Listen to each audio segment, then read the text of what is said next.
facciamo vedere una cosa molto divertente per quanto possa essere piacevole, una strada piena di buche. È un filmato che abbiamo fatto in maniera molto semplice, sentirete la mia voce. Eravamo in macchina con il nostro direttore tecnico Giorgio Palumbo. Guardate, percorrendo via Vittorio Veneto, cosa succede alla nostra telecamera. Guardate.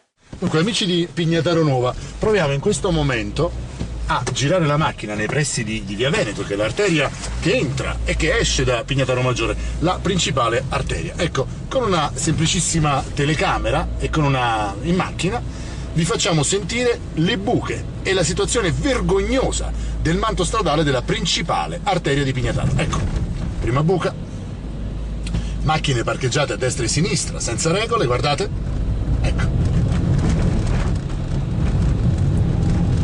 Questi rumori che sentite e queste buche che vedete sono la testimonianza di uno sfascio totale di questa strada. Ecco, guardate sulla sinistra quello che c'è qui davanti, ecco.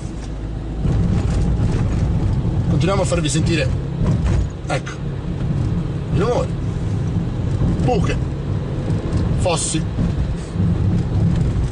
avvallamenti e un manto di asfalto che sta letteralmente crollando.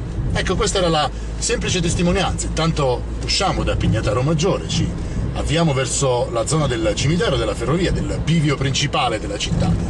Ecco, sentite ancora quanto sia disconnesso. Ecco, sconnesso completamente. Ecco, adesso un pochino, scendendo verso il cimitero, l'asfalto è appena decente. Ci fermiamo qui, vi abbiamo dimostrato con una semplice telecamera, stando in macchina, quanto sia vergognoso l'ingresso di una città. Sappiate che l'ingresso di una città è il suo bigliettino da visita. Evidentemente a Pignataro non è così. Continuate a seguirci, Pignataro Nuova.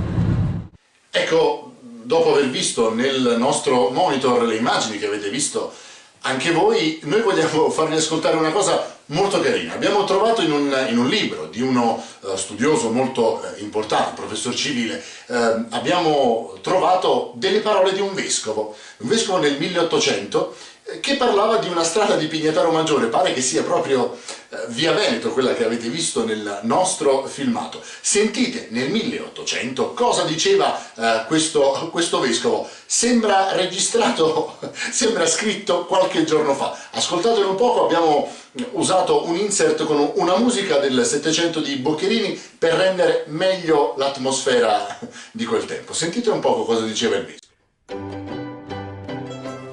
Signori, le strade malconce di Pignataro sono causa di danno fisico per le disgrazie che possono spesso verificarsi in ogni ceto di persone obbligate per qualunque motivo a tragittarle, e di danno spirituale per le bestemmie che si eruttano or da uno or da un altro di quelli che inciampano nelle accennate disgrazie. Ad allontanare il primo e specialmente il secondo danno è chiamato il mio pastoral ministero, mentre forse quest'affare non tanto mi riguarderebbe come vescovo senza quei danni, eccetto solo per la relazione che potrei averci per la mia sicurezza fisica.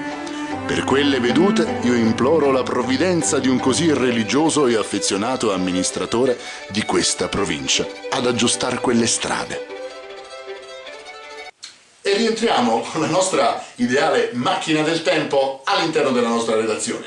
Vi abbiamo fatto vedere via Vittorio Veneto, febbraio 2011, vi abbiamo fatto ascoltare le parole prese da un testo molto importante di un vescovo che parlava di quella strada di Pignataro nel 1800. Dal 1800 al 2011 sembra non sia cambiato nulla. State con noi, Pignataro Nuova!